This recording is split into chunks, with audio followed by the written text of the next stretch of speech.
Hello, I'm Iannone, this is the Sports Reel, and welcome to the Rocky Retrospective. The Rocky movies. They made Sylvester Stallone a household name, made people cheer for the ultimate underdog, became a huge part of American pop culture, and then suddenly turned silly and stupid. What started as a low-budget sports flick with very little expected from it became a decades-long franchise. They tell the story of Rocky Balboa, a small-time boxer from Philadelphia who gets the chance of a lifetime, becomes hugely successful, before ultimately falling on hard times again. So, which movies are the best and which are the worst? Well, I'm going to break down all 6 movies and we're going to find out together. So, let's not waste any more time and start at the beginning with Rocky. We open on Rocky having a match with another small-time fighter in a club where the audience throws garbage at the two boxers. A rowdy crowd throwing trash at the athletes. Yep, this is Philadelphia alright. A+ on the authenticity. After winning the fight and his prize of $40.55, Rocky walks around the neighborhood, says hi to some puppies, and briefly hangs out with a group of street corner singers. Oh, by the way, the lead singer in that group? You guessed it, Frank Stallone. We see that Rocky lives alone in a small, dingy apartment. Well, not entirely alone. Here you go. You want to see your friend Moby Dick, huh? Oh, no. Stallone, you gotta keep it PG. You gotta keep it PG! Oh, you just meant the fish. Well, carry on. The next day, we're shown just how bad Rocky's life is. He works as a collector for a small-time loan shark, then he goes to the gym where he trains, only to find his locker has been given to a younger, more promising fighter, and... Whoa, wait, back it up there, back it up. Is that a no kissing sign? Was it really that big of a problem that you needed to put up a sign explicitly telling guys they can't kiss in the locker room? Yeah, God forbid anything gay happen in a locker room where dudes walk around naked and shower together. So Rocky goes to complain about losing his locker to the gym's owner, Mickey, played by Burgess Meredith. My problem is I've been talking to your man Mike. I want to know how come I've been put out of my locker. Because Dipper needed it. Dipper's a contender. He's a climber. You know what you are? What? You're a tomato.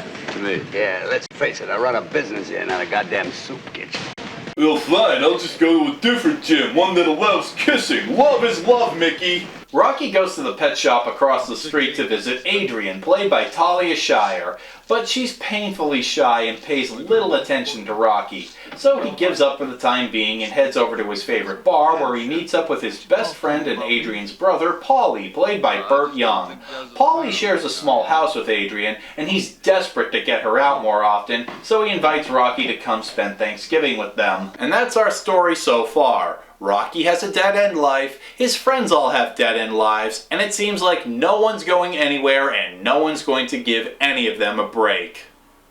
Enter Apollo Creed. Apollo Creed, played by Carl Weathers, is the world heavyweight champion. He's scheduled to defend his title in Philly on New Year's Day to commemorate America's bicentennial, but his opponent has to back out due to an injury, and all the other contenders are unavailable, so he comes up with a solution. Without a ranked contender, what this fighter's gonna need is a novelty. A Snow White underdog, and I'm gonna put his face on this poster with me. And I'll tell you why. Because I'm sentimental.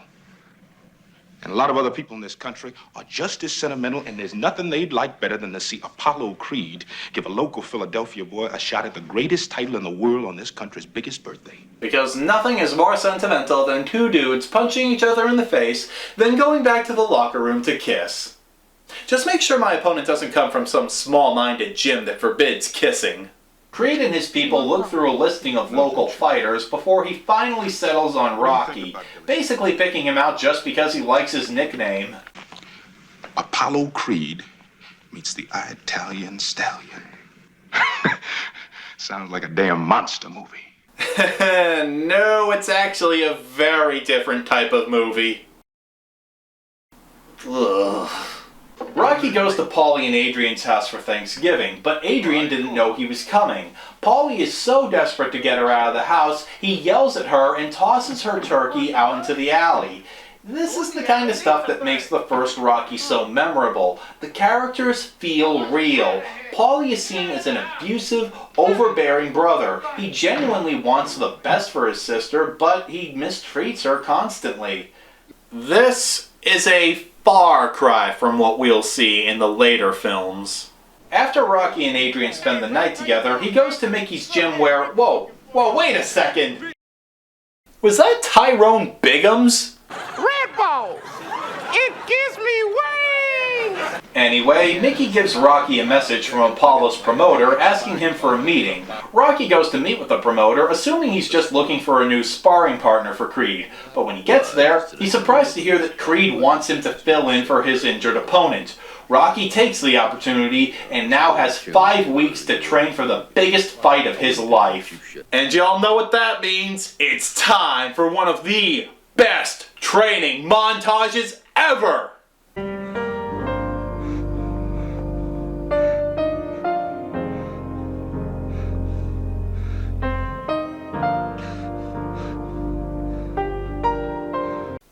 Or, maybe not. Gonna fly now. As part of his training, Paulie sneaks Rocky into the meat factory where he works so Rocky can punch dead cattle. Moo. I don't know why, but hearing Rocky say moo out of nowhere like that cracks me up every time. Moo.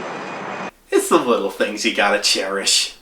As time goes by, Rocky gets better with his training thanks to Mickey, who offered to be his manager. A local news station films Rocky's routine of punching meat, and one of Apollo's men watches it. But Apollo is more concerned about the publicity of the fight and isn't focused on training. And believe me, that sort of thing can really happen. It's very similar to how when years later Mike Tyson lost to Buster Douglas. Now Tyson was undefeated up until that point, and Douglas was considered a very easy opponent for him, so he really didn't train as much as he should have for the fight. As a result, Buster Douglas shocked the world when he upset Tyson by knocking him out in the 10th round, and who am I kidding? You people don't care. You just want to see Paulie be a drunken asshole. He's going to become lovable later in the series. Oh yeah, now we're talking! Training montage is a go! Seriously, I dare you to watch this montage and not get pumped up. It'll make you feel like you can take on the world. And I fucking mean it too. I'm gonna go take on the world right now! Yeah!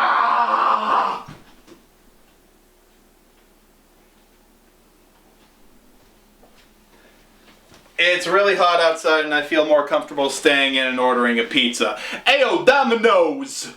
Finally, it's time for the big fight, and Rocky comes to the ring in a baggy robe Paulie got for him. Creed's entrance, on the other hand, is a bit more flashy. There's a lot of noise coming from the background. You can go deaf with that noise. Yeah, the spotlight. Am I seeing right back there? Is that the world heavyweight champion, You Apollo know, Creed? he's in a boat, riding in a boat. Is he supposed to be George Washington? Obviously so. Great idea. Intimidate your opponent by dressing as George Washington, one of the worst generals ever. Read your history books, people. Okay, I'm ready, Rocky's ready, Apollo's ready, the stock footage crowd is ready. Remember, it's a low-budget movie. They couldn't fill up the arena with enough extras. Everyone's ready? Let's fight. And circling, circling, circling. More circling, a lot of circling. Oh shit, now we're talking, yeah! Rocky means business, champ, you better fucking bring it! Creed realizes that Rocky is taking this fight very seriously, so he steps up his game, but he still can't keep Rocky down. Before the final round, Rocky tells Mickey that his eye is so swollen he can't see out of it and he needs to be cut. Now, I'm going to show this, but I'll warn you, watching Rocky get his eye cut is not for the squeamish. If you don't think you can stomach it, just look away from the screen until you hear my voice again. Oh, man, that is gross. Okay, well, I'm glad you're all back with me now. So, in the final round... being a terrible person. Anyway, in the final round, both men are slow to move as they both sustained injuries. In fact, they were both injured for real as the two actors were more or less really hitting each other. Rocky gets some good shots in, but is unable to knock out Creed. The bell rings and the fight is over. The judges give the split decision victory to Creed, but Rocky did what he wanted to do. He went the distance against the world champion, something no one expected him to do. Adrian runs to the ring, declares her love for Rocky, and we end with our hero embracing his love.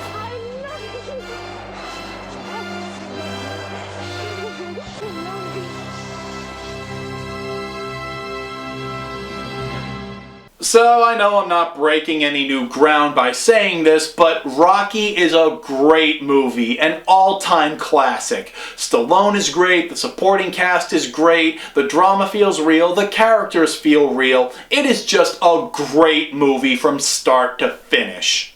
Now, after the surprise success of Rocky, the studio wanted a sequel. However, Rocky's director, John Avildsen, declined to direct the sequel, so Sylvester Stallone decided to do it himself. After all, he wrote the script, so why not direct? Rocky 2 begins with, well, Rocky 1. It starts with a recap of the ending of the first movie. Honestly, I hate when sequels do this. We already saw the first movie, now stand on your own 2 feet. Although I suppose it makes sense in this case, because after the recap, the movie picks up right where the first one left off, with Rocky and Creed being taken to the hospital to be treated for their injuries after the fight. Creed, furious that he wasn't able to dominate this unknown club fighter, issues a challenge to Rocky in the middle of the ER. Two badly injured guys fighting in the middle of the ER. Yep, it counts. After he gets out of the hospital, Rocky takes Adrian to the zoo and proceeds to propose to her in the least romantic way possible. I was wondering if you wouldn't mind marrying me very much. What'd you say? If you wouldn't mind marrying me too much. Man, I wonder if Stallone ever proposed to any of his wives like that. Well, Bridget Nielsen for sure, but probably not the other two. So Rocky and Adrian get married in a low-key ceremony, and afterwards his old loan shark boss offers him an investment opportunity. How's about investing in condominiums? It's safe. Condominiums? Yeah, condominiums. I never use them. I never use them. Hey, don't you start doing my job for me, Balboa. But after the wedding, Rocky starts spending a lot of money, having a few endorsement deals lined up. He buys a car, high-end clothes, fancy watches, a dog collar for his wrist that's probably not that expensive, so I don't know why they would bother to show that, and also a new house for him and Adrian. Now, I'm not a betting man, but if I were, I'd wager a guess that Rocky's gonna fuck all this up somehow. Meanwhile, we see Apollo in his house reading the letters he's received since barely winning the fight. You call yourself the champ, you're a fake. The fight was a fake, go kill yourself. What, you thought stupid, hateful, anonymous comments like that started with the internet? Hell no, that shit's been around for a long time. And to add to Rocky's financial concerns, he and Adrian find out they're about to have a baby. But that's okay, because Rocky's got an endorsement deal for a line of men's cologne. I think it's a great idea. We're going to make a lot of money with it. Okay? Is he ready, dear? Finito. Don't be nervous. Yeah. Well, how do I look? I look stupid, don't I? Yeah, you look pretty stupid. You look like you're about to film a Flintstones porn parody. And we know you've got the experience. But as it turns out, Rocky, who dropped out of school, has a difficult time reading the cue cards. In the morning, I splash it on, and it makes me smell mainly. Smell mainly? Cut. If you want to be the king of the beast and smell like a jungle rat. You know, it's not too late to have those two models start going down on him. It'll make a lot more money than whatever it is you're trying to sell us. So Rocky loses the endorsement deals, and he can't get an office job either. The only job he can get is Paulie's old job of hauling meat, but even that doesn't last, as he's soon laid off. Desperate to provide for his family, Rocky goes to work for Mickey, helping out around the gym. Meanwhile, Apollo is still obsessing over the hate mail and is determined to vindicate himself by challenging Rocky to a rematch, vowing to knock him out this time. But his manager objects to the idea of a rematch. Because I know what you're feeling. Let it go. Let it go. Don't you fucking dare! Apollo launches a PR campaign to humiliate Rocky, calling him a chicken for not answering his challenge for a rematch. Rocky tries to laugh it off at first, but soon finds himself wanting to get back into the ring with Apollo. Adrian doesn't want him to do it, but after Mickey tells him to take the challenge, he finally says yes. Adrian can't support his decision to fight again. And you're gonna hear me say that a lot during this retrospective because it happens in just about every sequel. With the rematch now official, Mickey starts to train Rocky. Afraid that Apollo will be ready for Rocky if he fights his usual style, Mickey tries to teach Rocky to fight right-handed as opposed to his usual southpaw technique. He also has a unique way to help Rocky become faster. Go on and get him! Get him, get him, get him! Come on, what's the matter with you? Get him! Pick him up! You know, as entertaining as it is to watch Rocky chase a chicken, I think it would be a lot better for him if he just chased Mickey around. After all, it's a lot easier to catch a penguin. Oh, come on! Why? Come on! It's Burgess Meredith! I had to get at least one penguin joke in! But Rocky is unable to shake off the guilt he feels for fighting against Adrian's wishes. Paulie catches on to this and confronts Adrian about it in the pet store. This, coupled with Adrian overworking herself, causes her to go into premature labor. The baby is fine, but Adrian loses a lot of blood and goes into a coma. Rocky vows that he won't even see his baby until Adrian wakes up so that they can meet him together. And so he stays by her side throughout her coma. I like this scene. It really demonstrates how much Rocky cares for Adrian. I expect nothing but quiet, subtle scenes like this in all the other Stallone-directed sequels. Time passes, but Adrian finally wakes up. After she and Rocky meet the baby together, whom they named Rocky Jr., she asks Rocky to do something for her. There's one thing I want you to do for me. What? Come here. What? Montage. Aw, hell yes. Time for another training montage. I don't care how cliched these are. They're essential to any Rocky movie. Although, there is one part of this montage that's more than a little ridiculous, and I think you all know what I'm talking about. Yes, the part where the kids start running alongside Rocky. Now, for one thing, there is no way all these kids would be able to keep up with Rocky for the entire duration of his run. But more importantly, Jesus, how many kids are following him? This has to be fucking up traffic in Philly. Do you think Rocky realized how many kids were following him, or did he not know until he got to the top of those stairs? Oh wow, there's a lot of kids following me. Now I gotta get them all home. Okay kids, start lining up by what street you live on. I should have you all home by midnight.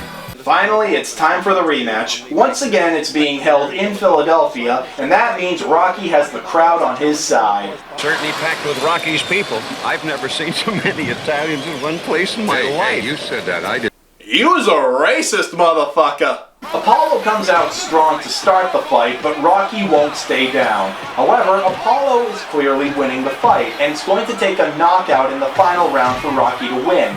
So after fighting right-handed for the first 14 rounds, Rocky switches back to his usual southpaw style to surprise Apollo.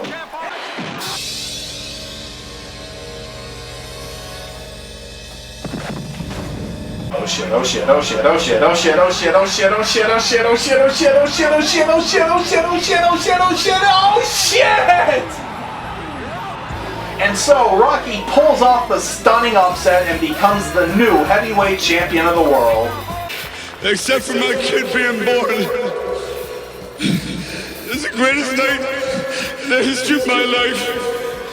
Even though that was the same night my wife went into a coma and I didn't meet the kid until several days later, it was still a pretty good day, all things considered. So that's Rocky 2. Now, it's definitely not as good as the first one, but it's still damn good. Stallone did a great job showing the struggles of Rocky trying to make it in life after the success of the first fight with Apollo, which interestingly enough draws a lot of inspiration from Stallone's life after Rocky 1. After Rocky 1, Stallone's next two movies underperformed at the box office, and so he was compelled to make a sequel. Much like the actor portraying him, Rocky is lured back into something he thought he was done with forever. But Stallone was not finished. No, sir. He began working on the script for Rocky 3 immediately after the completion of Rocky 2. And I'll be covering that one on the next installment of the Rocky Retrospective. Hold tight, folks, because things are about to get weird.